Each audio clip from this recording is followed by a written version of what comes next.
Mi nombre es Emilio Rivas, pues estudiante de la Escuela de Ciencia Política, ¿verdad? De la Universidad de San Carlos. Me complace el día de hoy pues venirles a presentar prácticamente lo que es la Universidad de San Carlos. Es importante que conozcamos a la Universidad de San Carlos porque es uno de los entes, si no es que el más político, el más importante dentro de la institucionalidad del Estado de Guatemala. Por esa misma razón, yo titulaba la presentación como Política, USAC y Estado. ¿Por qué? Porque la Universidad de San Carlos siempre ha sido una universidad muy política. De hecho, lo vamos a ver en su momento, más adelante en la presentación. La propia universidad ha tenido también ha sido muy representativa dentro del Estado, ¿verdad? Inclusive en los tiempos del conflicto armado interno, ahora en la institucionalidad, en la democracia, digamos, que hoy en día existe, pues la Universidad de San Carlos ha tenido un protagonismo muy importante, ¿verdad? Entonces, si me pudieran cambiar la diapositiva. Tenemos una agenda. Es importante que definamos puntos para ir conociendo paso a paso lo que es la Universidad de San Carlos. En la primera, que sería la introducción, vamos a ver partes históricas de la Universidad de San Carlos. Vamos a ir conociendo poco a poco a la Universidad de San Carlos. Posteriormente nos vamos a las implicaciones políticas que la Universidad de San Carlos tiene, no solamente en el país, sino en la historia, porque, digamos, la presentación también se basa en un análisis materialista histórico, ¿verdad?, de la Universidad de San Carlos. Posterior a esto, pues tenemos lo que es la estructura de la Universidad de San Carlos, que yo creo que eso es lo que le interesa también a muchos, conocer la estructura, ¿verdad? ¿Cuál es la función principal de la Universidad de San Carlos, ya sea en el Estado, en la sociedad guatemalteca, ¿verdad? De ahí tenemos el rol en el Estado guatemalteco, que digamos que sería cómo la universidad llega a penetrar el Estado, porque eso es una cuestión que sucede, digamos, la universidad penetra el Estado, asimismo también el Estado logra penetrar dentro de la universidad, y esto es una cuestión histórica que vamos a ver en las conclusiones. Si fuera tan amable. Muy bien. Vamos a hablar de cómo nace la Universidad de San Carlos. Vamos a hacernos estas cuestiones, ¿verdad? Estos cuestionamientos son importantes si uno quiere conocer la Universidad de San Carlos. ¿Cómo nace la Universidad de San Carlos? El papel histórico de la Universidad de San Carlos a través del tiempo de la historia de Guatemala. Sabemos que Guatemala no es un país, no nace como un país independiente, nace como una república, ahí como entre república y gente que creía en la monarquía. Entonces, digamos, todo esto va generando esas condiciones que también pues hay que entenderlas, ¿va? También, digamos, ¿en qué se ha convertido la Universidad de San Carlos? Digamos, actualmente la Universidad de San Carlos, ¿qué es? ¿De dónde viene? Hay que hacer otro cuestionamiento también. ¿Para dónde va la Universidad de San Carlos? Digamos, hay que preguntarnos ¿qué es la Universidad de San Carlos hoy? ¿Y para dónde va la Universidad de San Carlos? ¿Será que la Universidad de San Carlos habrá necesidad de despolitizarla? ¿Será que la Universidad de San Carlos hay que ponerle atención? ¿Por qué? Porque genera, digamos, estas condiciones para crear un país más democrático. O sea, esos son cuestionamientos que tenemos que hacernos antes de ir conociendo a la Universidad de San Carlos. Si me pudiera pasar la siguiente diapositiva, muchas gracias.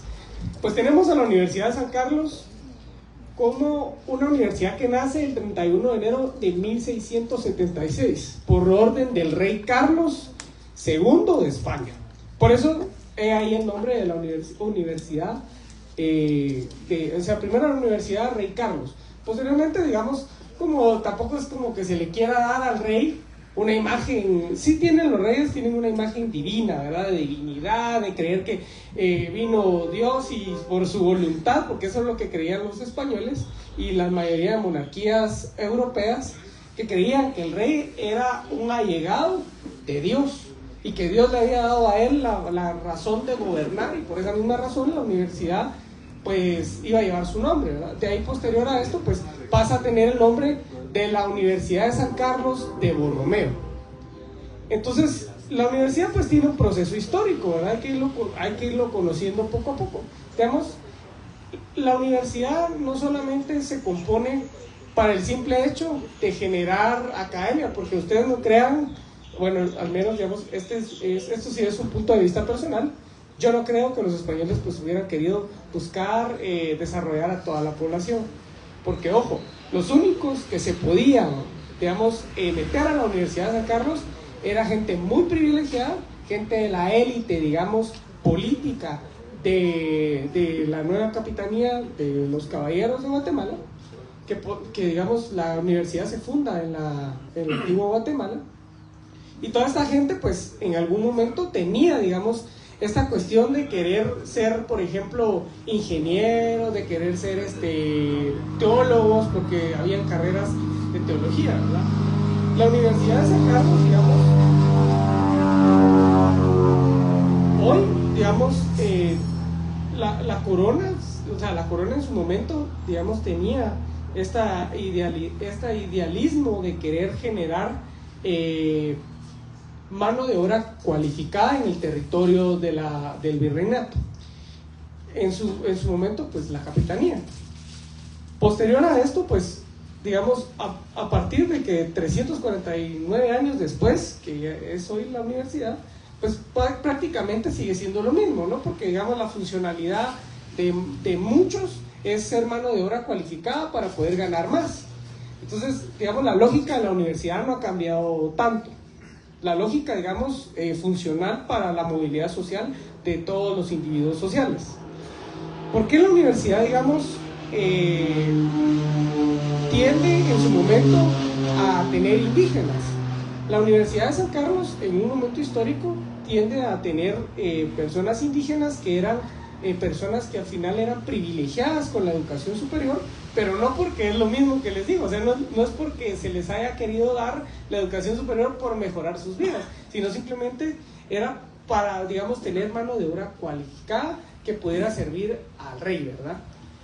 La universidad, digamos, más adelante, también le da la participación a las mujeres, y que la primera mujer graduada de la Universidad de San Carlos es la quetzalteca Olimpia R. Altuve. No sé si han escuchado de ella. Ella es una química, era de química y farmacia, y fue una de las mujeres más importantes, digamos, de la historia. Se gradúa en tiempos de Manuel Estrada Cabrera, que en ese momento la universidad sufre una represión, digamos, que ya era una cuestión, digamos, simbólica, porque la universidad siempre estuvo, digamos, a los pies del gobernante de turno. ¿Por qué? Porque la universidad, el presidente, en su momento las personas que gobernaban, eran quienes imponían al rector, ¿verdad? Entonces, como Manuel Estrada Cabrera, que sabemos que era abogado o egresado de la Universidad de San Carlos, llegó a gobernar posterior al asesinato de José María Reina Barrios. Entonces, digamos, él prácticamente cumple con una cuestión autócrata de querer penetrar todo el Estado, y asimismo a la Universidad de San Carlos, y le cambia el nombre de la universidad, de llamarse Universidad de San Carlos, le cambia el nombre Universidad Manuel Estrada Cabrera. O sea, así estaba la academia, digamos, la academia servía y era servil al gobernante de turno. ¿Me puede pasar? Vamos a hablar sobre ese papel histórico que tenía la Universidad de San Carlos. Hablamos de que la universidad se llamaba Manuel Estrada Cabrera. Digamos, esto es un tiempo donde la universidad pues no había un criterio académico, una cuestión funcional que la universidad pudiera tener, y digamos, era una cuestión tan oscurantista. ¿Por qué? Porque los gobernantes de turno pretendían mantener, digamos, el criterio que era solamente el de ellos. Entonces, por eso la universidad tiene una parte funcional hasta la Revolución de 1944. Digamos, de fondo y de forma. Pero realmente, digamos, los estudiantes no se sentían totalmente contentos, porque inclusive quienes declaran interdicto a Manuel Estrada Cabrera son estudiantes de medicina, quienes realizan una evaluación psiquiátrica para declarar interdicto, y así es como le logran dar golpe de estado a Manuel Estrada Cabrera. Entonces ahí nos damos cuenta que la universidad buscó hacer un cambio, ¿verdad? Pero pues posterior a eso sabemos que estamos en una época autocrática donde el ascenso del fascismo venía, digamos, muy fuerte, y tenemos a gobernantes, de resultado de eso tenemos gobernantes como Jorge Ubico Castañeda, que inclusive era una de las personas que alababa demasiado la dictadura de la Alemania nazi, ¿verdad? Que era un régimen que hoy en día es condenado, y que fue condenado por la justicia internacional, ¿verdad? Conocemos que el régimen nazi en su momento pues tuvo también encuentros con Jorge Ubico Castañeda, y digamos, la característica de los gobernantes autócratas siempre era reprimir la academia, ¿verdad? Entonces, la Universidad de San Carlos no fue, digamos, fuera de la historia reprimida. Inclusive el propio Jorge Ubico tuvo que destituir al rector en su momento, antes de la Revolución de 1944, lo cual causó demasiado descontento de los estudiantes de la Universidad de San Carlos, precisamente por el hecho de que, digamos, no se podía criticar al gobierno. No se podía decir esto, no se podía decir aquello. Y por ejemplo, la huelga de Dolores nace en ese contexto. La huelga de Dolores nace en el contexto de criticar al gobierno, de criticar la corrupción. Se criticaba a Manuel Estrada Cabrera porque, digamos, en el momento de la existencia del gobierno de Manuel Estrada Cabrera es donde nace la huelga, igual la AEU. Entonces, digamos, ya se empieza a generar este criterio que yo les comentaba, y vamos a pasar a la parte de la Revolución de 1944. Yo creo que esta es una parte que a todos les gusta. La Revolución de 1944, y voy a citar el texto de Huberto Alvarado, que se llama En torno a las clases sociales de la Revolución de Octubre. Digamos, él explica que al final, digamos, la profundización revolucionaria del cambio que buscaba Jacobo Arbenz Guzmán con la Junta Revolucionaria era un cambio para dejar, digamos, atrás objetivos programáticos, pero asimismo también convertir a Guatemala en un país moderno y capitalista. ¿Por qué? Porque, digamos, la visión de Jacobo Arbenz Guzmán nunca fue decir, miren, vamos a establecer, digamos, una economía socialista de golpe, porque aún así el país, digamos, era altamente agrícola. Era un país que estaba sumido en la pobreza, sumido, digamos, en la desidia en los territorios. No existían carreteras como tal, y si existían, digamos, eran muy precarias, ¿verdad? Entonces, el país prácticamente era una cuestión muy atrasada para la época de 1944, cuando, digamos, la mayoría de países, el ferrocarril era propio. Era, digamos, nacional, y Guatemala tenía un ferrocarril que era de la IRCA, que era de la United Fruit Company. Entonces, digamos, todo esto genera las condiciones donde la gente entra en descontento, y que posteriormente tenemos el resultado de la Revolución de 1944. Nos vamos a ir al tema posterior a esto, que ya hablamos del gobierno revolucionario, de la época revolucionaria, donde nos vamos a poner a analizar la autonomía universitaria. Y aquí algunos, esta es una palabra como dice la Chalana, que a mí me gusta demasiado citar a la Chalana, porque es una cuestión tan importante que la autonomía universitaria se nos haya brindado.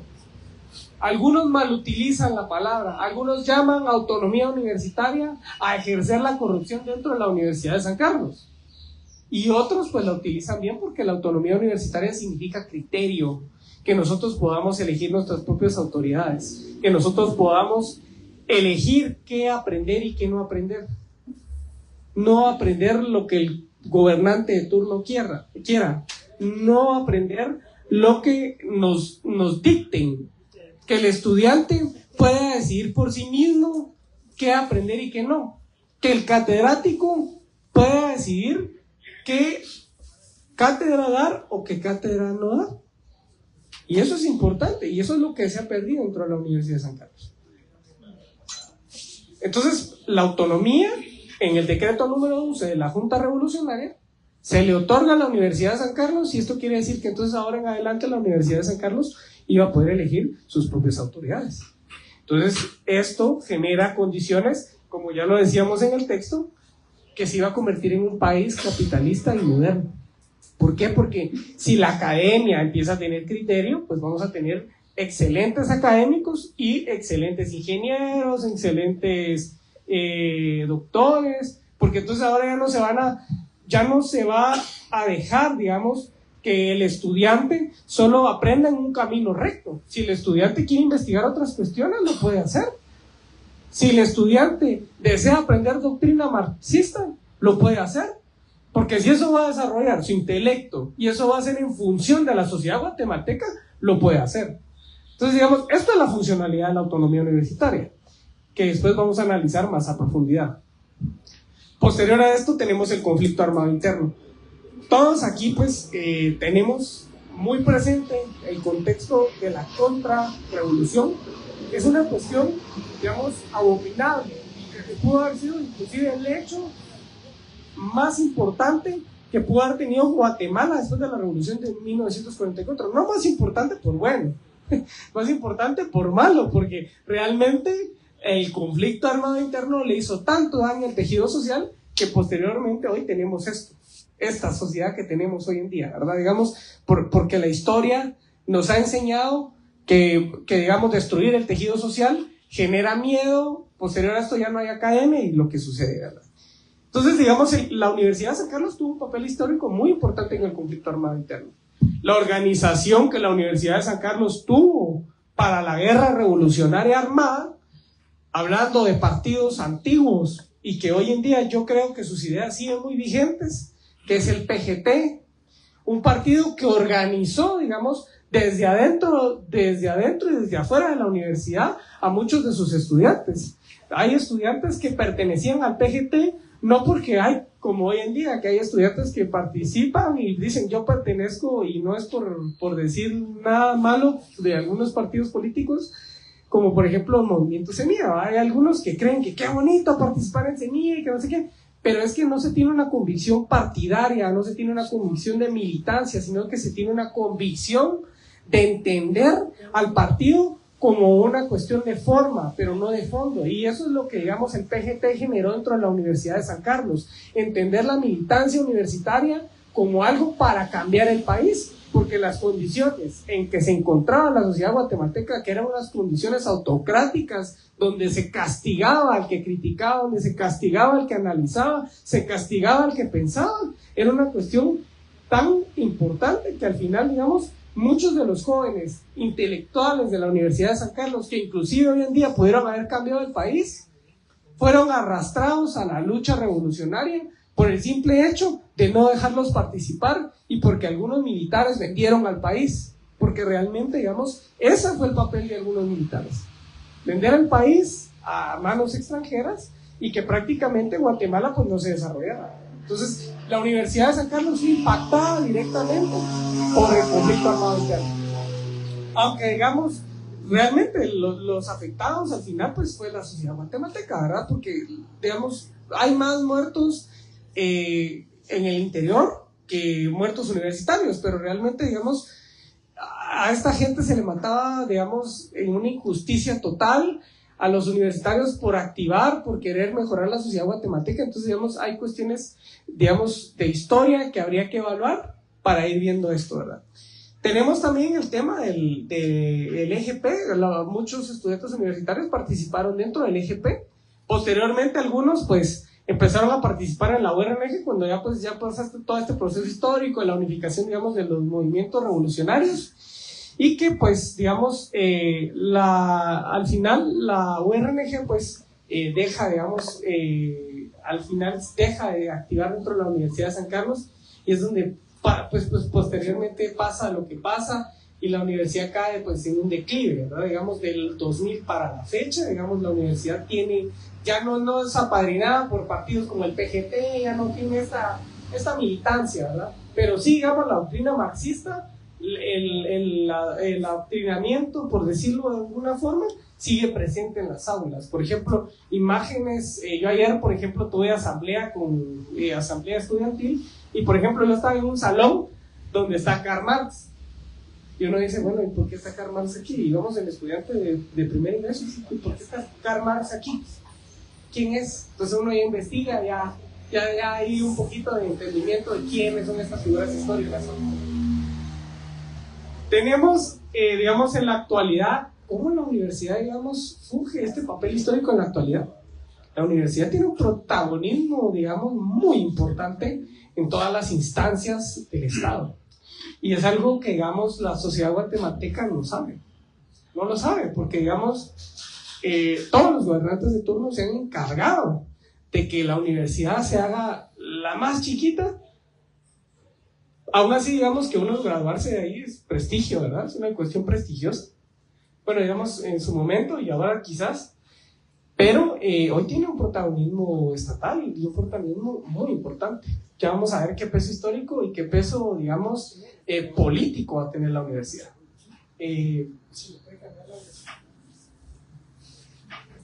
Muchas gracias. Implicaciones políticas, ya lo decía yo. Las implicaciones políticas que tiene la Universidad de San Carlos en la sociedad guatemalteca alrededor del tiempo, pues es, digamos, el espacio de formación de pensamiento crítico y democrático, ¿verdad? La universidad, que dejar claro que tampoco, digamos, en todo su momento tuvo un pensamiento democrático, porque inclusive, digamos, en la época de la Junta Revolucionaria, los estudiantes, porque lo voy a decir así, porque he visto, digamos, imágenes históricas y lástima que no encontré.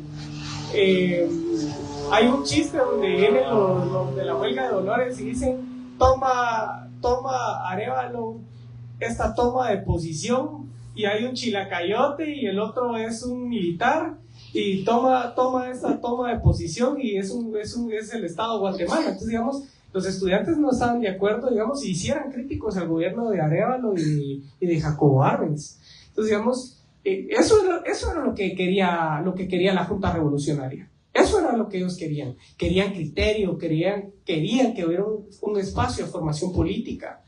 No querían, digamos, estudiantes que fueran robots. No querían estudiantes que fueran apolíticos, como hoy sucede mucho, que fueran apáticos ante las causas sociales. Y eso fue lo que lograron hacer con la autonomía universitaria.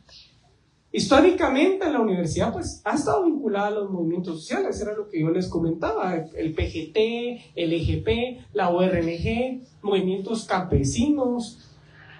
Aunque, digamos, el origen de la universidad, si hacemos un análisis materialista histórico, puede ser que solamente sea para aquellos privilegiados que podían estudiar, porque, por ejemplo, yo vengo de una abuela que mi abuela me decía, mira, yo quise estudiar en la universidad, pero porque la universidad estaba metida en babosadas y como era la única universidad pública, se pagaba muy poco. Y me decía, yo no me quise meter porque yo tenía miedo a que me mataran en el conflicto armado interno. Digamos, hay gente como, por ejemplo, mi abuelo, ¿verdad? Que mi abuelo sí participó en la Facultad de Derecho, fungió un papel importante, digamos, en la Facultad de Derecho, pero lamentablemente, como era maestro, él dice que fueron grupos guerrilleros los que lo secuestraron, ¿verdad? Por eso ya no siguió en la universidad, porque tuvo miedo. Entonces, digamos, la parte histórica y fundamental que la universidad pudo haber tenido es una cuestión, digamos, de movimiento social, y que la universidad empezó a fundar, digamos, esa semillita en varios guatemaltecos que pues fueron exiliados o murieron durante el conflicto armado interno. Por eso nosotros en la Asociación de Estudiantes también tenemos a Silvia Zurdia, ¿verdad? Que es una de las mujeres que luchó, digamos, durante el conflicto armado interno por un país más democrático. Inclusive ella ya traía el tema de Palestina a la mesa, ya traía el tema del Estado palestino, digamos. Entonces no es una cuestión nueva, ¿verdad? Es una cuestión ya histórica que viene desde hace mucho tiempo. Tenemos el tema digamos, que ha influido en procesos democráticos y de resistencia política.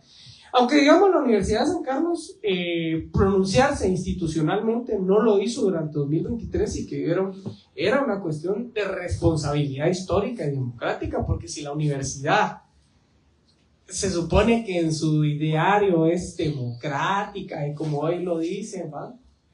La universidad se tuvo que haber pronunciado institucionalmente durante lo del 2023 y este apartamiento que íbamos a tener de la democracia, ¿verdad?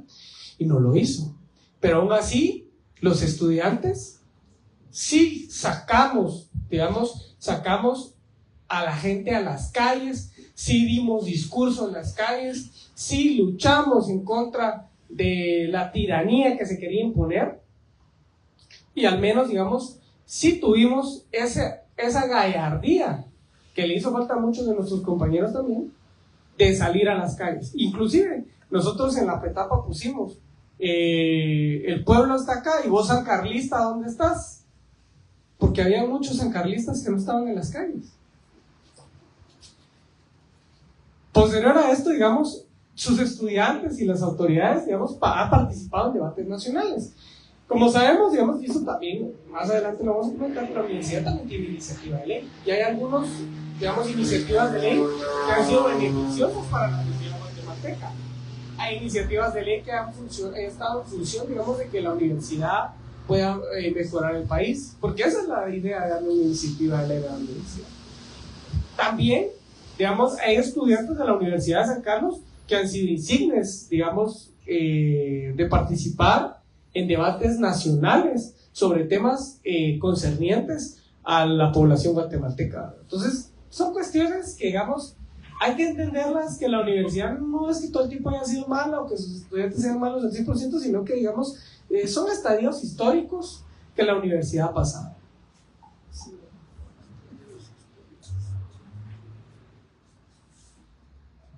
La estructura de la Universidad de San Carlos, ya esto es una cuestión más legalista, más de entender a la universidad desde su ámbito legal. Voy a citar pues el artículo 82 de la Constitución Política de la República, que sería en la sección quinta, universidades. El artículo 82 establece lo que ya hablábamos, ¿verdad? La autonomía universitaria, que es una institución autónoma con personería jurídica y en su carácter de única universidad estatal le corresponde la exclusividad de dirigir, organizar y desarrollar la educación superior del Estado y la educación profesional universitaria estatal, así como la difusión de cultura en todas sus manifestaciones.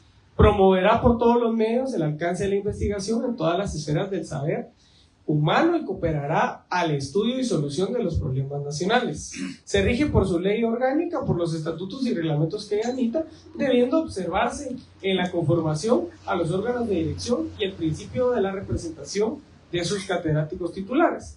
También, digamos, tenemos el gobierno universitario. El gobierno universitario, no lo voy a leer completo porque vamos a alargar un poco más. Es, digamos, el Consejo Superior Universitario, el rector, quien lo preside, los decanos de las facultades, un representante del colegio profesional egresado a la universidad de San Carlos, que corresponda a cada facultad, y un catedrático titular y un estudiante por cada facultad. Por eso la universidad se dice que tiene un gobierno tripartito.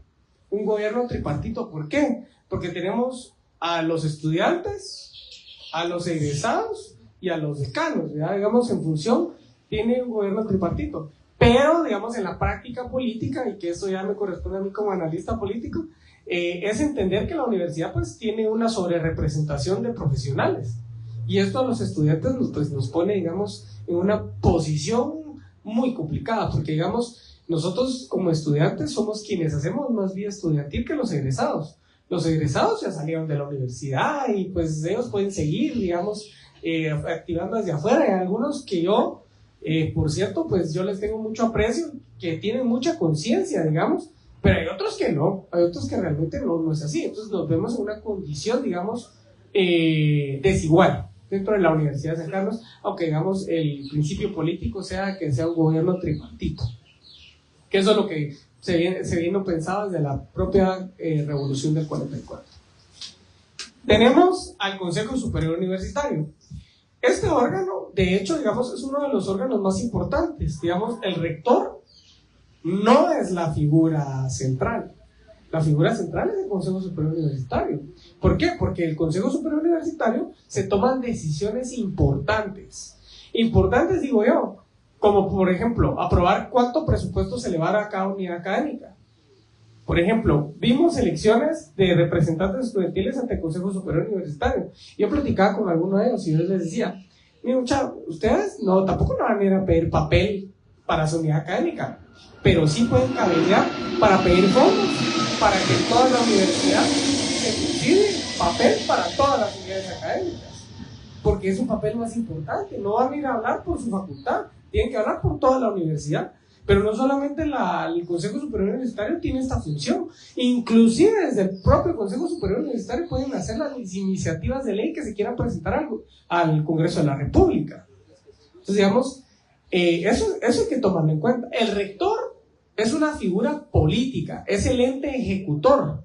Es, por ejemplo, cuando hablamos nosotros del Gobierno de la República, que es un ente ejecutor, no es un ente meramente político como el Congreso de la República. Veamos al Consejo Superior Universitario como el Congreso de la República y al rector como el presidente de la República. Entonces, para que lo entendamos así, ¿verdad? También tenemos que el CSU se conforma por decanos, egresados, representantes de colegios profesionales y estudiantes de la facultad, ¿verdad? Entonces, tenemos, digamos, varias facultades y ahorita lo vamos a ver.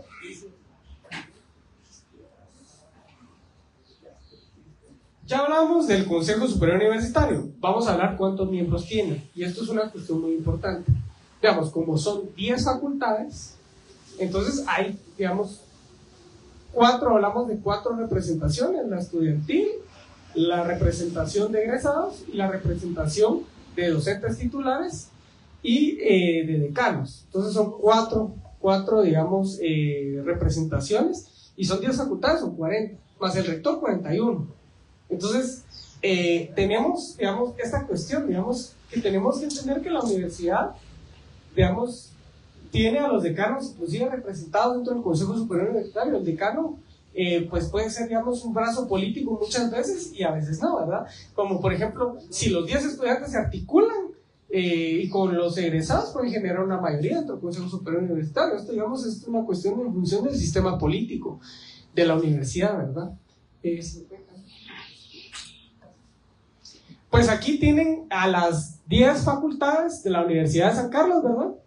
Tenemos la Facultad de Agronomía, que por cierto es una de las facultades que se crea dentro del contexto de la Revolución de 1944, precisamente por el hecho de que el gobierno revolucionario quería desarrollar también la agricultura a lo interior de, digamos, del país, porque, digamos, no se quería que, digamos, existiera gente que solo supiera cultivar maíz y todo eso, sino desarrollar la agricultura. Esto es una de las cuestiones también que tenemos que conocer, históricas muy importantes. La Facultad de Agronomía está diseñada precisamente para mejorar la agricultura del país y para que este país vaya hacia un eje industrializado, ¿verdad? Un eje de desarrollo importante. Tenemos la Facultad de Arquitectura, que pues ya sabemos qué hacen los arquitectos, ¿verdad?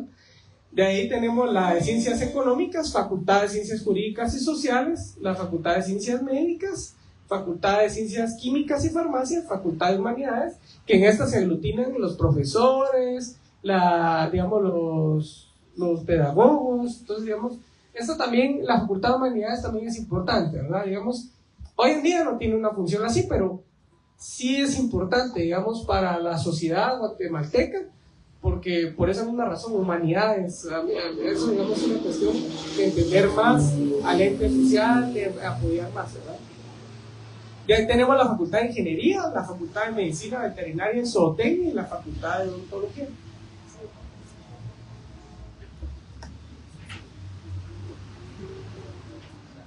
Y ahora vamos a hablar también que la universidad no solamente se compone de las facultades. Digamos, sí hay una cuestión que sí tenemos que dejar bien clara. ¿Quiénes votan por Consejo Superior Universitario? Vemos que solo hay 10 facultades. ¿Y estos de dónde salieron? Las escuelas y centros regionales no votan por representantes del Consejo Superior Universitario, pero como la autonomía universitaria sí nos deja, digamos, que votemos por nuestras autoridades internas de cada escuela no facultativa y de cada escuela facultativa. Entonces, por ejemplo, claro, de las escuelas facultativas no, porque es así, el decano de la facultad sí nombra directamente al director. Por ejemplo, En la escuela no facultativa, por ejemplo, mi escuela, la Escuela de Ciencia Política, es una de las escuelas donde tenemos nosotros el derecho a elegir y ser electos. Nosotros podemos componer el consejo directivo, ¿verdad? Tenemos 2 vocalías donde podemos componer el consejo directivo. Antes se podía elegir a los representantes docentes, ahora ya no. También está compuesta por un egresado. Está compuesta también por el director, que lo elegimos 3 cuerpos electorales, ¿verdad? Esas son cuestiones más de electoralismo de la Universidad de San Carlos. Y, por ejemplo, son 9 escuelas no facultativas. De estas 9, digamos, históricamente han tenido, digamos, mucho que ver, hasta inclusive en la época del conflicto armado interno, la Escuela de Ciencia Política, la Escuela de Ciencias de la Comunicación y la Escuela de Ciencias Psicológicas. De hecho, Silvia Zurdia, que es la mártir de nuestra escuela, era psicóloga y estaba estudiando sociología. Entonces, digamos, las escuelas han tenido un protagonismo político al interior de la universidad, aunque se nos siga vedando el derecho de elegir a nuestros representantes del Consejo Superior Universitario. Lo mismo con los centros regionales. Hay 19 centros regionales, ¿verdad? Digamos, los 19 centros regionales. Hay una cuestión aquí bien estratégica, ¿verdad? Digamos, no solamente se crean centros regionales por crearse, digamos, también hay que verlo de la parte funcional que se utiliza en los centros regionales. En los centros regionales, por lo regular, que van a encontrar son extensiones de la Facultad de Derecho, extensiones de la Facultad de Ciencias Económicas. Yo no estoy en contra de que haya extensiones, digamos, regionales.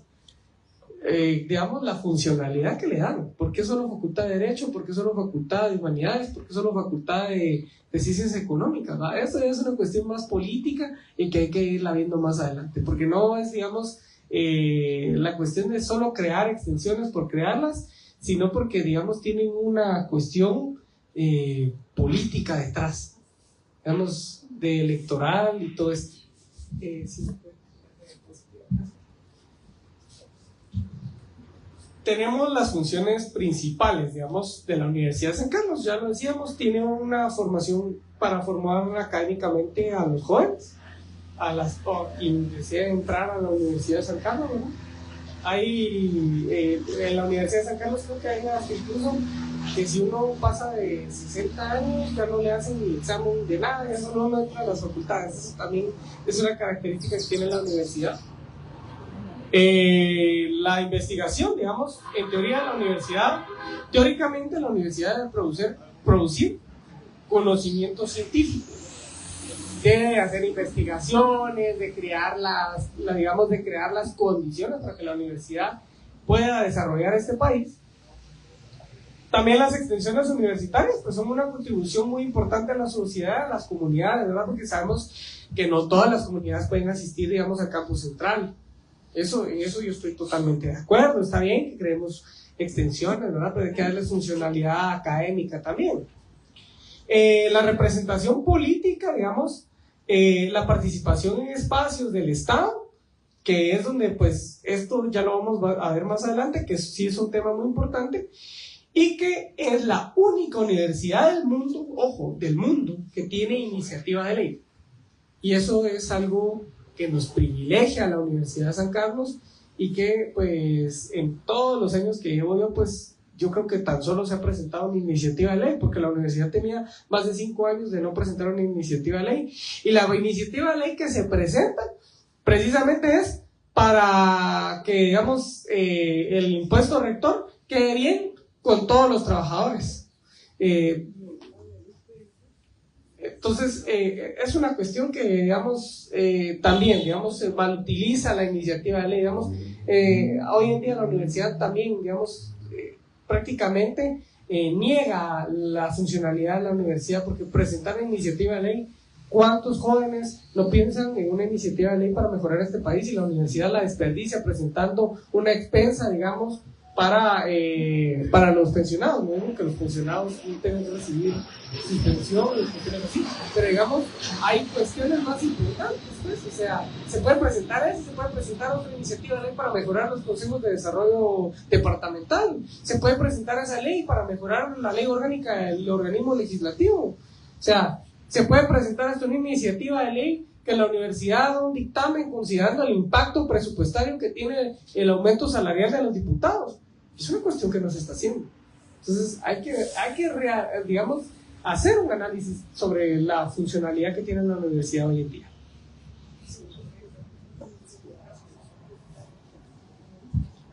Ahora sí, digamos a lo que nos convocan. La universidad, digamos, tiene un rol en el Estado guatemalteco. Tiene actualmente 53 representaciones con voz y voto en las instituciones estratégicas más importantes del Estado. Tenemos 53 e incluso un poquito más, me atrevería a decir, porque cada año sale que la universidad representante aquí, representante allá, digamos, no sabemos, digamos, porque no hay, digamos, un mapa que nos diga totalmente cuántas representaciones en sí tiene la universidad. Tenemos representaciones en las comisiones de postulación, la Corte de Constitucionalidad y en la comisión de postulación de la Fiscal General. Y es una cuestión que hay que ponerle mucha atención porque esto, digamos, va a afectar la democracia de aquí a unos 5 años. Digamos, ese es el impacto que va a tener. Porque si no tenemos una fiscal general o fiscal general, hombre o mujer, que nos pueda apoyar o brindar, digamos, su funcionalidad como digamos, ente acusador para generar condiciones de justicia en Guatemala, va a afectar la democracia de Guatemala. Uno dice, no, la justicia no tiene nada que ver en la democracia, pero si no hay justicia, no hay democracia. Y eso está claro. Está claro, lo vimos en 2023, lo venimos viviendo desde 2021 y es una cuestión muy clara.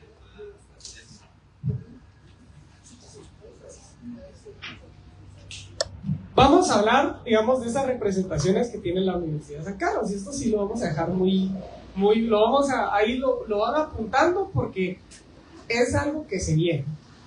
La Universidad de San Carlos elige 2 delegados ante la Corte de Constitucionalidad, uno suplente y uno titular.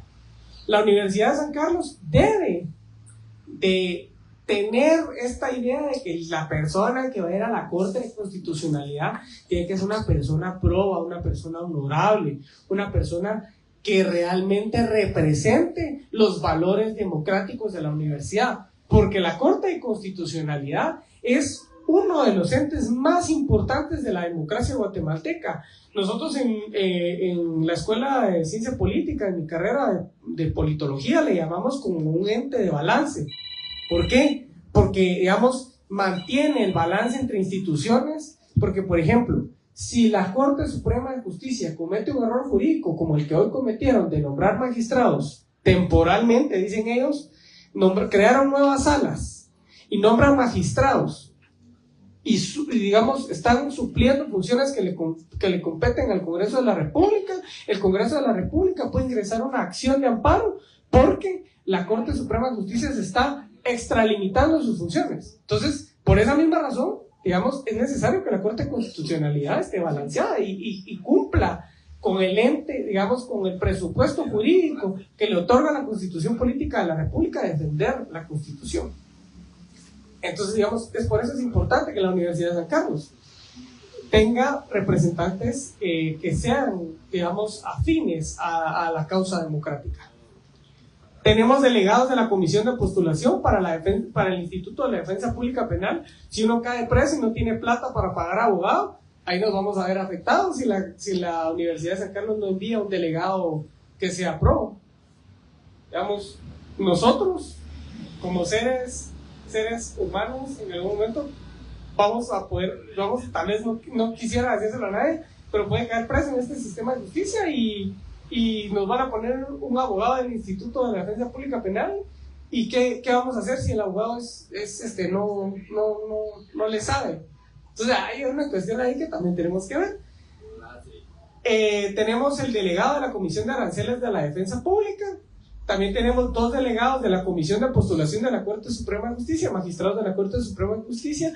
Yo estuve haciendo, de hecho, una consultoría sobre el tema de los delegados de la Universidad de San Carlos, que es el decano de Derecho y, digamos, que es uno suplente y uno titular.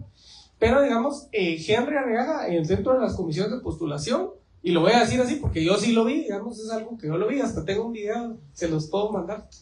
Donde Henry, estaban todos hablando de la comisión de postulación, porque él estaba en la comisión de postulación de la Corte Suprema de Justicia y de Corte de Apelaciones, porque son dos, es delegado él de la Corte Suprema de Justicia y Corte de Apelaciones, que es un proceso que se llevó creo que el año pasado, si no estoy mal.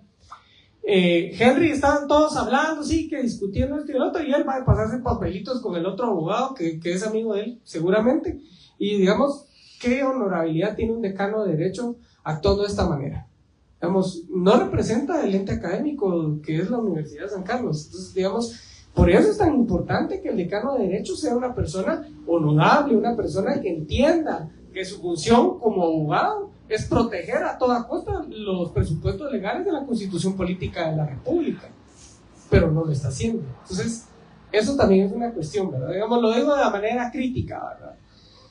Tenemos dos delegados de la Comisión de Postulación del Tribunal Supremo Electoral, y esto es muy importante. Por ley, el rector de la Universidad de San Carlos es quien preside la Comisión de Postulación para el Tribunal Supremo Electoral. Y también otra de las personas que está agregada a la Comisión de Postulación es el decano de Derecho. Entonces, ojo, hay que tener muy bien puestos los ojos dentro de la Comisión de Postulación del Tribunal Supremo Electoral, porque, digamos, de ahí van a salir esos magistrados que nos van a aprobar si sí o no dejan participar a fulanito o menganito en las elecciones. De ahí van a salir los magistrados estos que les van a imponer sanciones y multas a estos partidos políticos que están haciendo campaña anticipada. De ahí van a salir esos magistrados que deben de decretar sí o no si las elecciones son fraude o no. Ajá, que eso es la jugada que nos quería hacer el Ministerio Público. De ahí van a salir esos magistrados que van a darle ok a los partidos políticos para que participen en las elecciones. Tantos casos que se dieron, digamos, anteriormente con los magistrados del Tribunal Supremo Electoral, donde no dejaron participar a ciertos partidos políticos, donde no querían inscribir candidatos, sobre medidas y cuestiones, digamos, falaces, argumentos y argucias legales que no vienen al caso. El derecho de elegir y ser electo es un derecho inalienable del ser humano. No podemos negarle a los seres humanos que estemos representados, que nuestra voluntad se represente dentro del Estado, porque si no, entonces caemos en una dictadura. También tenemos el delegado de la Comisión de Postulación del Ministerio Público, que es el decano de Derecho. Entonces, digamos, hay que entender que el decano de Derecho es uno de los que dijo que Consuelo Porras era una de las personas más honorables que él pudo haber conocido, más responsable, ¿verdad? Digamos, la historia está hablando por sí sola. Como dijo ahí un impresentable, la historia me da la razón. Realmente, digamos, eso es lo preocupante, ¿verdad? Digamos que el decano de Derecho vaya a ser quien también esté presente en esa comisión de postulación. Vamos a hablar también del área económica. Y miren que fíjense que yo no quisiera decirles, digamos, desde un sesgo crítico, hablarles sobre el tema de la universidad como está, pero es que me es difícil tratar de no decirles, por ejemplo, que quiénes son quienes representan a la universidad y quiénes van a representar a la universidad en las próximas comisiones. Me es difícil decirlo porque realmente para mí no es gente que tenga, digamos, la capacidad de poder representar a la universidad o mejorar las condiciones en que estamos, ¿verdad? Digamos, solo desde ahí pues vamos a ir viendo este tema. Tenemos en el área económica, que estamos hablando del área económica, estamos hablando todo lo que es Contralor General de Cuentas, Junta Monetaria, y que la Universidad de San Carlos envía 2 delegados directamente designados por el Consejo Superior Universitario. Todas estas designaciones las hace el Consejo Superior Universitario. Nombra, digamos, a los 2 designados de la Junta Monetaria, al INE, que es el Instituto Nacional de Estadística. Tenemos también a los delegados de la Comisión de Postulación de la Contraloría General de Cuentas, que ojo, que también viene el otro año. O sea, tenemos, el año que viene va a ser un año muy movido, lo vamos a ver al final, les voy a pasar el calendario. Tenemos los delegados ante la Comisión de Postulación para el Directorio de la SAT por parte de la universidad y el Colegio de Contadores y Economistas, si no estoy mal. Entonces, digamos, también, digamos, Es importante porque la SAT es un ente que sí es importante para el ejercicio fiscal guatemalteco. Y yo lo digo desde mi punto de vista político estatal, que sin una SAT, digamos, que recaude impuestos para el Estado no tiene finalidad para poder financiar sus políticas públicas. Entonces, sí es importante, digamos, que la SAT tenga buenos representantes. Lo mismo con la Contraloría General de Cuentas. ¿Por qué la Contraloría General de Cuentas, digamos, no actúa en función de imponer sanciones a la universidad? Si, digamos, también dentro de la universidad hay, digamos, muchos hallazgos que se han dado y no hay sanciones. Solo están los hallazgos. Entonces, es una cuestión que también tenemos que ver, porque al final, quienes pactan dentro de la universidad, el Consejo Superior Universitario, para enviar a sus delegados, ya llevan sus candidatos. Y son los candidatos que impulsan y negocian dentro de la comisión de postulación. Entonces, también el sistema de comisiones de postulación ha jugado en función de mantener capturado al Estado, ¿verdad? Porque metemos a cualquiera a la comisión de postulación y ese cualquiera va a ser nuestra voluntad, porque hay operadores políticos detrás. Entonces, eso es lo que hay que entender, que así esa función están teniendo las comisiones de postulación.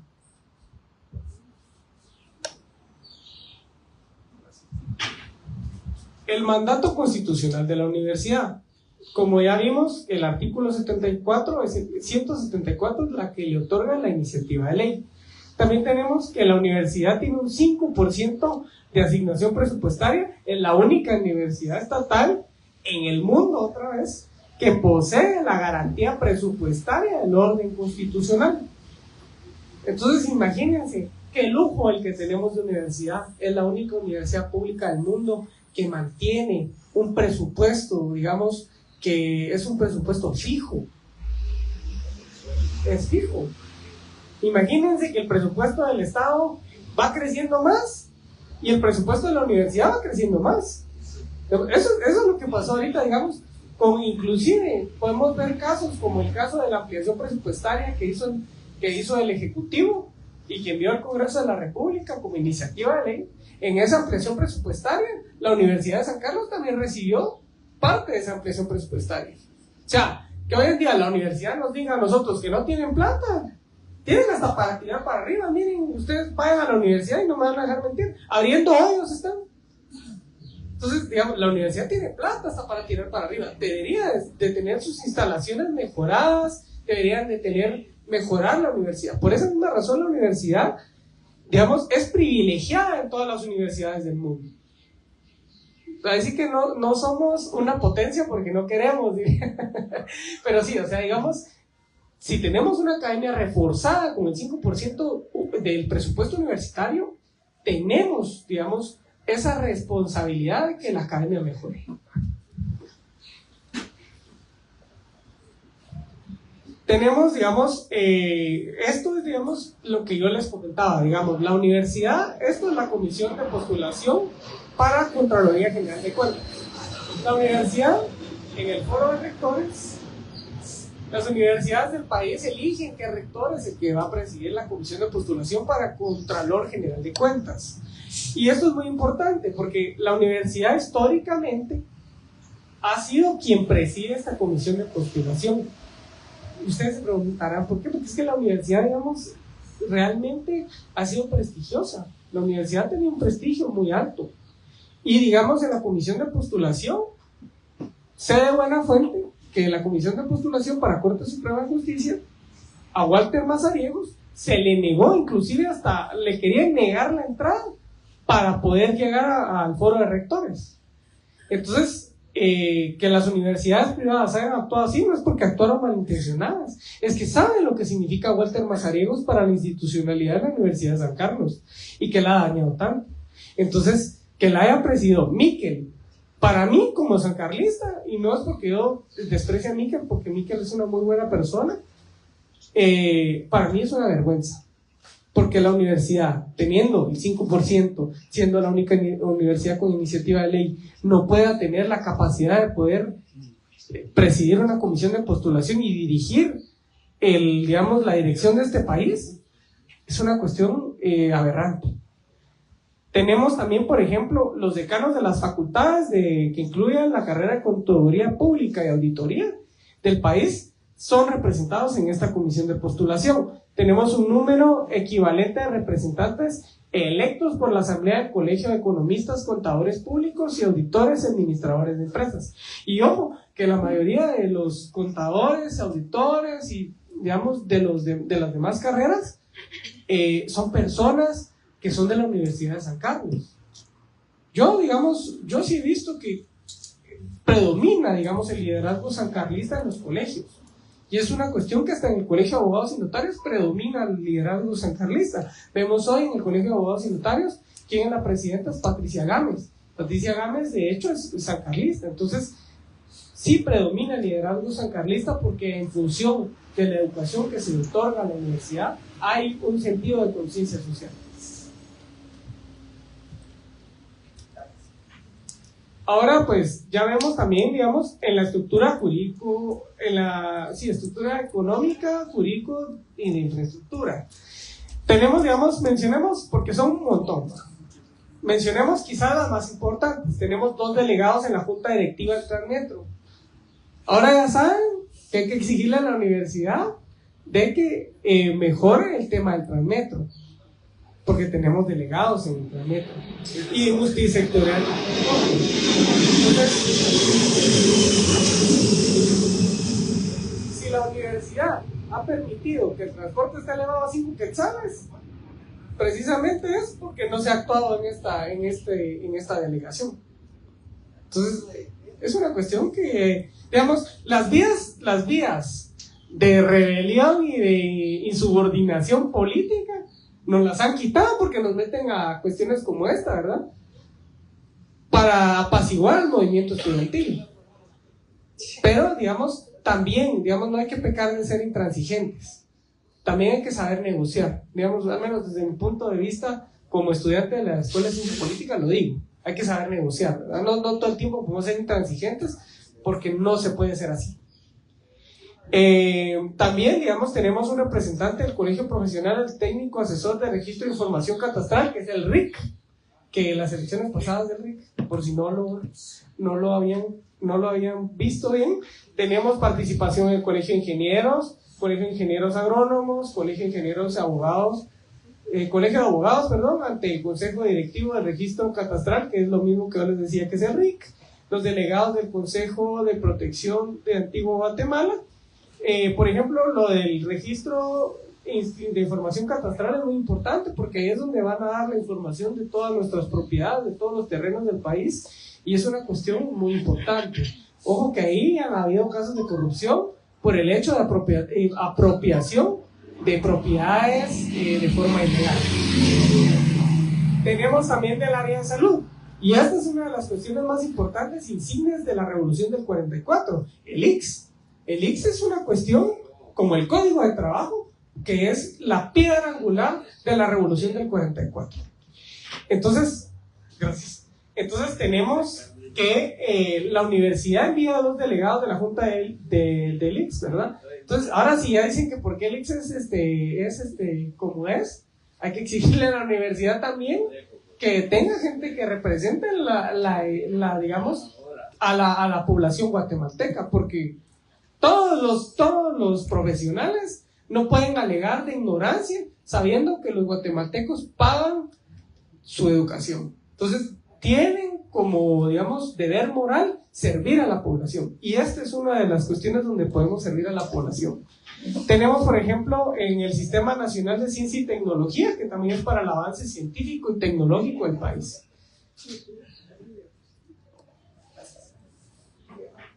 Ahora bien, ya esto es una de las partes casi que finales. Estas son las fechas más importantes y le voy a pedir así que si alguien de Plaza Pública que me perdone, le robé su calendario. Estas son las partes más importantes y calendario más importantes donde la Universidad de San Carlos va a ser, digamos, pues fundamental, donde va a actuar. Las elecciones de magistrados del Tribunal Supremo Electoral, elección de fiscal general, elección de magistrados de la CC, elección de Contralor General de Cuentas. Y entre todas estas se viene la elección de rector de la USAC. que ahí es donde verdaderamente vamos a ver si el país va a cambiar o no, o si las condiciones democráticas van a ser pues buenas para el país, porque lo que pasa en la universidad se replica en la sociedad guatemalteca posteriormente. El fraude de la Universidad de San Carlos, y permítanme decírselos, fue un método o una forma de tratar de hacer fraude en las elecciones generales. ¿Por qué lograron hacer fraude en la Universidad de San Carlos? Como hacer una cuestión de prueba y error, porque se impusieron de manera ilegítima, porque el sistema jurídico político les favorecía en su momento, que en su momento estaba Yamatei y era quien negaba todo ese tipo de cuestiones y que prácticamente pues dejó sembrado allá a Walter Mazariegos. Entonces, por eso tenemos que tener en cuenta y hay que ponerle atención a la elección de rector de la USAC. Y de ahí pues también digamos tenemos el tema de los magistrados de la Corte de Constitucionalidad. Si nosotros queremos magistrados dignos, hay que exigirle a la universidad que ponga magistrados que tengan la capacidad de poder darle a este país una dirección democrática, que se nos dejen de dar derechos constitucionales ya, porque si eso no pasa, vamos a tener otra Corte de Constitucionalidad que va a utilizar la ley como la macana de los policías para reprimir a la población guatemalteca. Entonces, no podemos permitir que la ley sea un instrumento político para seguir reprimiendo derechos. Y pues aquí pueden ver, digamos, lo que yo les comentaba, ¿verdad? Digamos, este es el proceso de elección de magistrados de la Corte de Constitucionalidad. Aquí, estos son los procesos donde la Universidad de San Carlos actúa. La Universidad de San Carlos recibe los expedientes, realiza entrevistas, es donde vamos a ver lo importante que va a hacer en función de la Universidad de San Carlos. Y posteriormente, para el mes de febrero, ya tendrían que haber electo a los magistrados titular y suplente. Entonces, al menos, digamos, esto es importante. Y la toma de posesión de la nueva corte, que sería el 14 de marzo. Entonces, esas son las fechas importantes para que las apunten y las tengan en cuenta.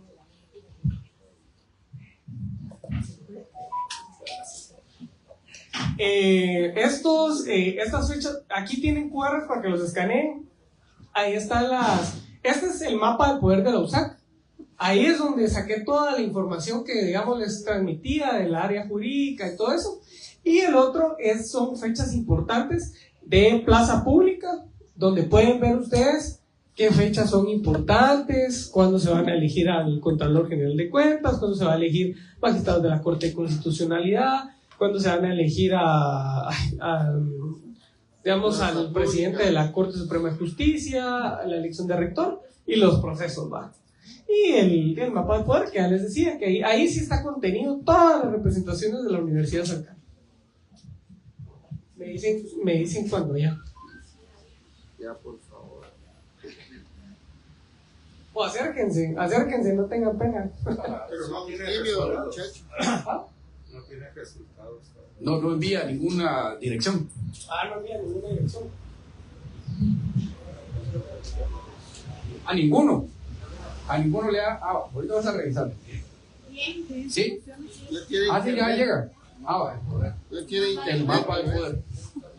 Pero igual, quizás si lo podrías dejar en el WhatsApp, ya como enlace, y yo igual se los traslado. Bien.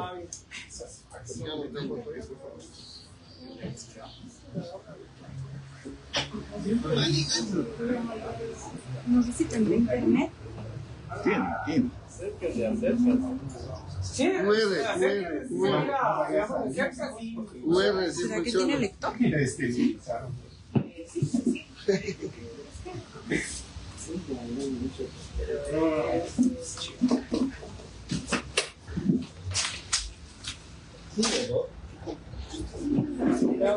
una foto, igual le van a mandar como enlace. Ya, bueno, entonces vamos a pasar a la última. Bueno, conclusiones. Vamos a terminar porque al inicio de la presentación llegamos al punto donde dijimos ¿para dónde va la USAC? Miren, yo sinceramente, del aspecto más importante, la universidad tiene muchas de las representaciones más importantes al interior del Estado, y si la universidad quisiera cambiar este país, la universidad lo haría. Pero lamentablemente hoy en día, y yo se los digo porque yo lo vivo, digamos, en carne propia, que adentro de la universidad vivimos represión, vivimos persecución. Digamos, el estudiante universitario hoy en día tiene miedo, porque es natural que como seres humanos tengamos miedo, y quienes seguimos en la lucha, pues porque, digamos, no sé qué tenemos en la cabeza. Porque al final, digamos, uno lucha porque tiene la creencia de querer hacer un país mejor. Y todas las elecciones que se han estado dando en la Universidad de San Carlos han sido muy importantes. Por eso tenemos que tener el pensamiento de querer mejorar esta universidad. Si ustedes ven estudiantes que están manifestando, apóyenlos, acuérdenlos. Porque hoy en día, digamos, nosotros como estudiantes pretendemos salvar este país, tenemos la conciencia social de querer cambiarlo, pero lamentablemente dentro de la Universidad de San Carlos se han enquistado estructuras de mafia que hasta incluso, les diría yo, que pueden ser hasta SIACs, y es una cuestión que a nosotros los estudiantes hasta incluso nos han llegado a amenazar con armas de fuego, nos han dicho de que no nos vamos a graduar. A mí, por ejemplo, en la Escuela de Ciencia Política, yo ya sé que yo voy a cerrar peso, pero no me voy a graduar porque el director, que es impuesto por Walter Mazariegos, ya me amenazó que no me voy a graduar. Entonces, inclusive hasta me han puesto denuncias penales. Entonces, la Universidad de San Carlos, digamos, está ahorita en una lucha política por mejorar, pero, digamos, las condiciones se tienen que dar también a lo externo para que la universidad pueda sacarse a todas estas mafias de encima, a todas estas mafias enquistadas. Si la fiscal general no investiga, o el fiscal general no investiga a Walter Mazariegos y a toda esta gente que ha cometido actos delictivos dentro de la Universidad de San Carlos, la universidad no va a cambiar. Si la Corte de Constitucionalidad no nos da los amparos que nosotros necesitamos para sacar a Walter Mazariegos, por más elecciones que queramos hacer, por más revueltas políticas que queramos hacer, pero si el gobierno de la República también sigue legitimando a Walter Mazariegos, nosotros vamos a seguir igual. Entonces, y hay que entender que la universidad tiene una cuestión muy importante dentro del Estado. Entonces, eso es lo que queremos salvar los estudiantes de la Universidad de San Carlos, lo que pretendemos, y pretendemos hacer academia para mejorar este país y darle un avance al futuro. Esa es mi conclusión. Gracias.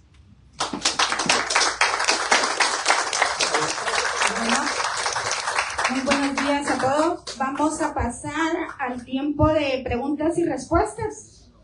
¿Alguien que tenga preguntas? Voy por este lado y luego por acá, luego allá. Cuarto, quinto, sexto y séptimo. ¿Ok?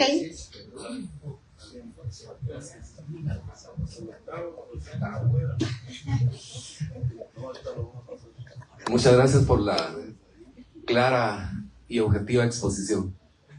Se nota que sos sancarlista. Y dentro de tus conclusiones, bueno, eso salió, esta pregunta va a salir ahorita por tus conclusiones. Yo las concibo sin el ánimo de crítica ni nada, ¿me entendés? Sino que el ánimo constructivo. Tus conclusiones son generales. Una conclusión específica, yo la estaba enfocando desde aquí, y de hecho mi participación es para otras preguntas, pero no para esta. Pero de hecho, fíjate que cómo se revive ese espíritu revolucionario, ese espíritu de lucha, esa conciencia de clase que ha perdido el estudiante sancarlista. Yo te lo digo porque tengo 26 años de dar clases ahí en la Facultad de Ciencias Económicas. He dado en universidades privadas también, y la Universidad de San Carlos es única. Y vos bien lo dijiste, son cotizados los profesores en las universidades privadas.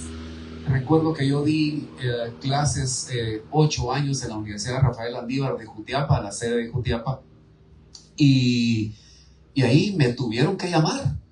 Me llamaron como al orden y me dijeron, mire, la universidad se debe a los estudiantes. Usted es buen profesor, pero dosifique para los estudiantes de tal manera de que aquí haya graduandos, porque no hay graduandos en ese entonces. Y la idea de ellos, el proyecto de ellos era crear un semillero de docentes propios, porque solo sancarlistas viajábamos de aquí de la ciudad a dar clases allá. Y obviamente, como bien decís, gracias a Dios, la buena o la mejor educación para ellos, ¿verdad? Y se notaba la educación, ¿sí?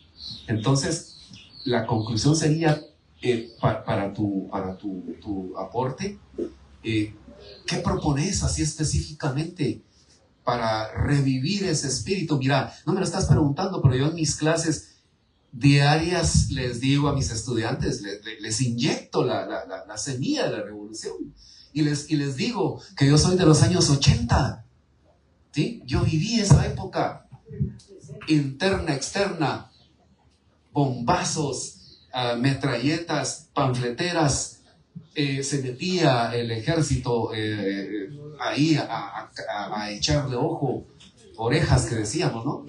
Y al rato mis mejores catedráticos muertos, mis compañeros de lucha, estudiantes asesinados. Entonces ahora ya cambió como esa ley de la selva, ¿verdad? Antes había policía judicial y había un montón de entes así para militares, y ahora, entre comillas, no hay. Es cuando más tendríamos que aprovechar esa situación para poder inyectar en el estudiante, en su mente y en su corazón, que la Universidad de San Carlos es única. O sea, nadie la iguala. Una universidad de Zaguán que sale cada año jamás la va a igualar 300 años. Y como bien decía, se ha ido distorsionando muy bien. Viste esa trazabilidad de la distorsión de la universidad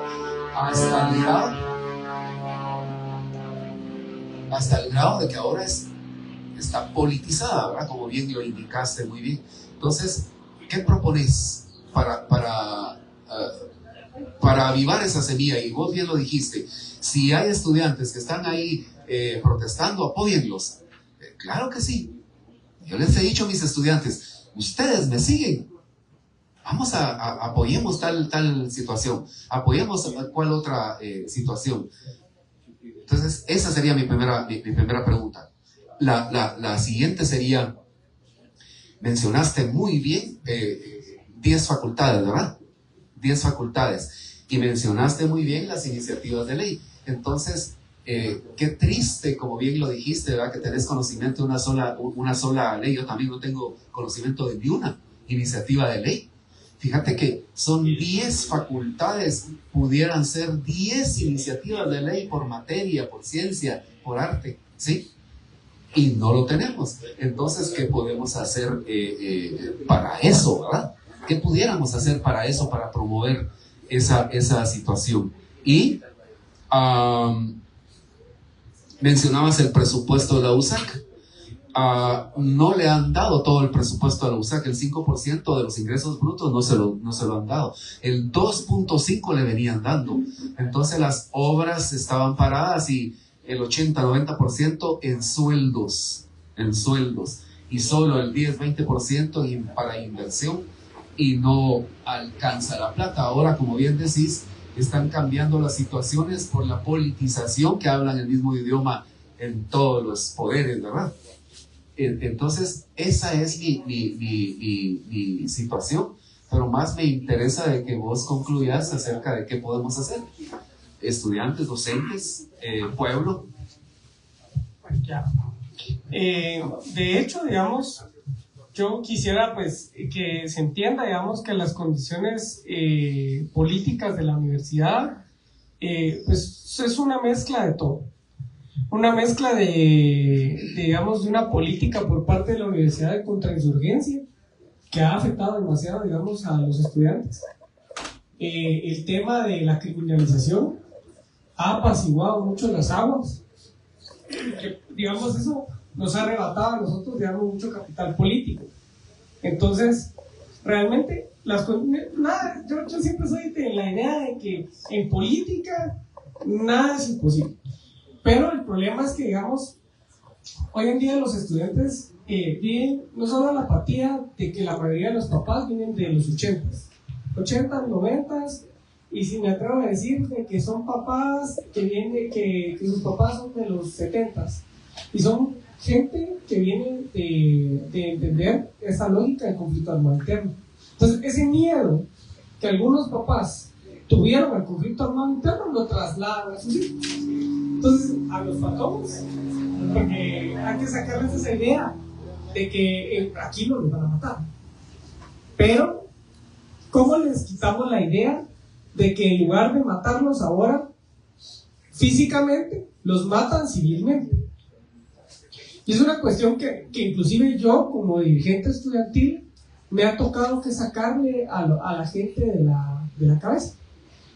Entonces, sí se puede articular dentro de la Universidad de San Carlos, riesgosamente se puede hacer. Pero, digamos, también ahí viene el papel fundamental de los partidos políticos. Y eso es una de las cuestiones que tenemos que ver, que los partidos políticos están precisamente para aglutinar. Y entonces el partido político también, como lo hizo en su función el PGT, pudo aglutinar masa crítica.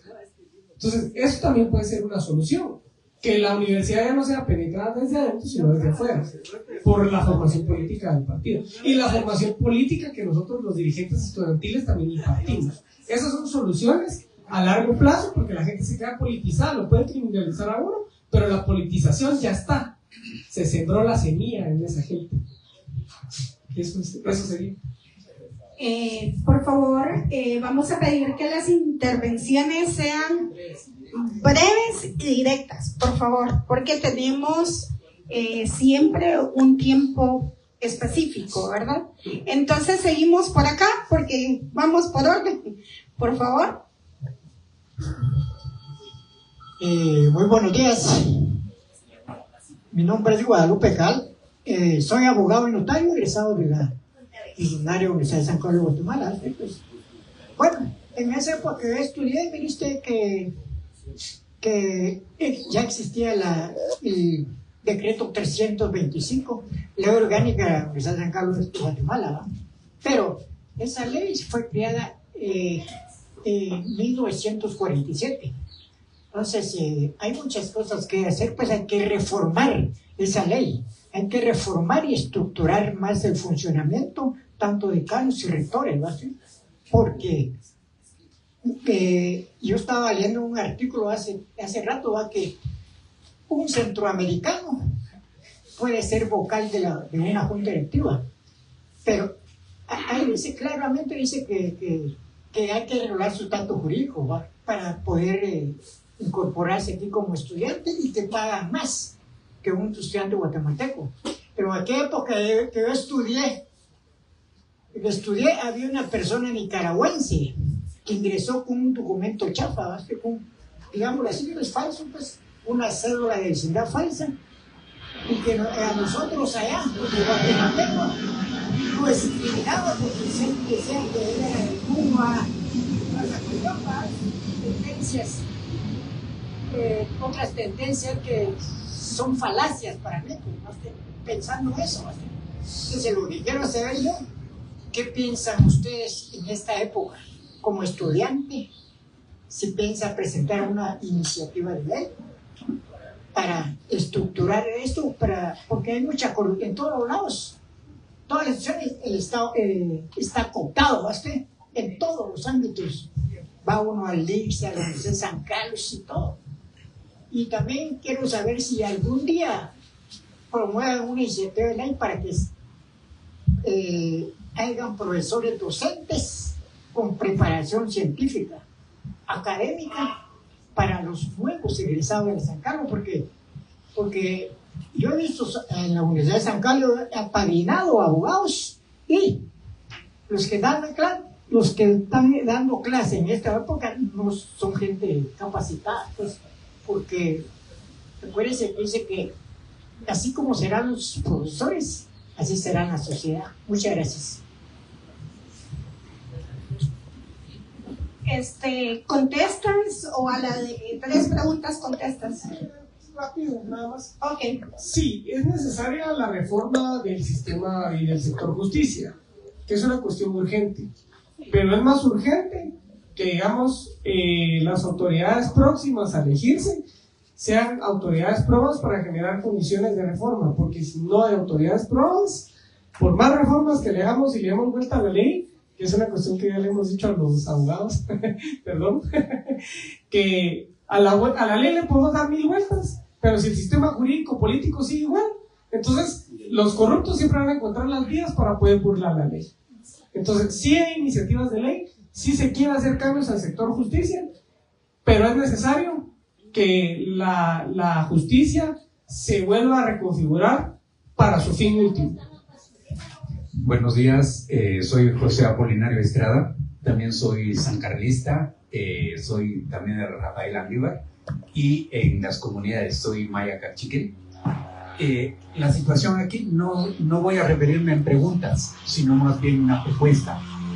Es de que a los estudiantes actualmente en la San Carlos debiese tener un cambio más profundo, y realmente admiro tu participación como juventud y dando, digamos, estos elementos. La propuesta es de que si podemos formular alguna propuesta concreta para hacer esa propuesta que decía el licenciado allá, de que pudiésemos presentar una iniciativa propiamente para cambiar estos elementos de la Universidad de San Carlos y tener una nueva figura propiamente diferenciado a las otras universidades, para que realmente podamos recuperar el papel de la San Carlos. Gracias.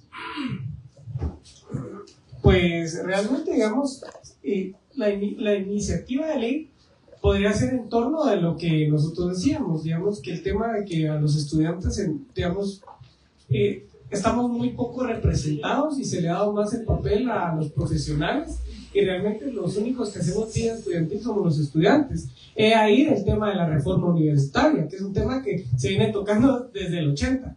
Entonces, la reforma universitaria en su mayoría puede estar bien y es necesaria, es justa y necesaria, porque todas las instituciones alrededor del tiempo tienen una vigencia.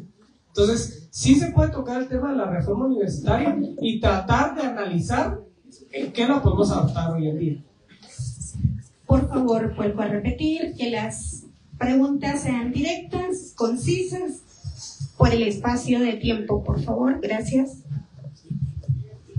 Mi nombre es Saúl Contreras, soy médico y cirujano, graduado de San Carlos, del 77 al 83. ¿verdad? La situación era de contrainsurgencia para ese tiempo, ¿verdad? Bien, bastante grave. ¿verdad? Y ahorita la universidad pues está en la misma situación. Tal vez un poco más apagado por las posibilidades que se les da desde el punto de vista de tener incidencia en algunas situaciones, que de todas formas a través de eso no se tiene completa incidencia, ya que los delegados son una parte, ¿verdad?, de la gente que va a elegir, no son completamente absolutos, ¿verdad? Entonces, donde yo veo el mayor problema es que en nuestro tiempo, por así decirlo, tratábamos de hacer más conciencia, ¿verdad? Había un procedimiento para hacer conciencia, esa contrainsurgencia se tenía que manejar de ciertas maneras. Entonces, yo creo que si se hacen los procesos de concientización en el estudiantado, ¿no?, con todas las penalidades como la que tú estás pasando, y por eso también pues mis felicitaciones, porque te mantienes ahí al pie del cañón, ¿verdad? Y si estamos esperando a que el Congreso vaya a cambiar o que el gobierno vaya a cambiar, creo que vamos un poco alejados de eso. Entonces creo que deberíamos de ver cómo tener incidencia dentro de la universidad, ¿verdad? Y pueden ser factores externos que puedan ayudar también, ¿verdad?, para lograr hacer esos cambios, ¿verdad? Y desde ahí ya pongo a mi servicio, ¿verdad?, mis capacidades también, ¿verdad?, dentro de ese tipo por la experiencia política que tengo, ¿verdad?, y para lograr hacer conciencia, no sé, talleres, alguna forma para ir creando conciencia dentro del estudiantado. Gracias. Buenos días, compañeros, por su nombre a cada uno. Solo quisiera preguntarle al compañero por qué es que nunca ha sido rector una mujer. O es que se lanzan para candidatas a rector una mujer, cuando hay buenos catedráticos en la Universidad de San Carlos. Hay mujeres que cuesta mucho entenderles. Yo recuerdo, yo tengo 25 cursos en la Facultad de Derecho y decía el compañero, no me voy a graduar este año, la universidad no la van a quitar de ahí, Walter Mazariego tiene que irse, porque yéndose él, se va el director también de la escuela. Entonces, la universidad no la van a quitar de ahí. Es un consejo que doy, porque yo sé que se va a graduar tarde o temprano, pero se tiene que graduar tarde, porque no hay mal que por bien no venga, pero no hay mal que dure 100 años ni enfermo que los aguante. Entonces yo le digo al compañero que sí se va a graduar porque es un licenciado, va a ser un licenciado en ciencia política de una escuela y no en una facultad. Antes de que se me olvide, ¿por qué es que no hay, digamos, odontología tiene su escuela de dentistas, la Facultad de Derecho tiene el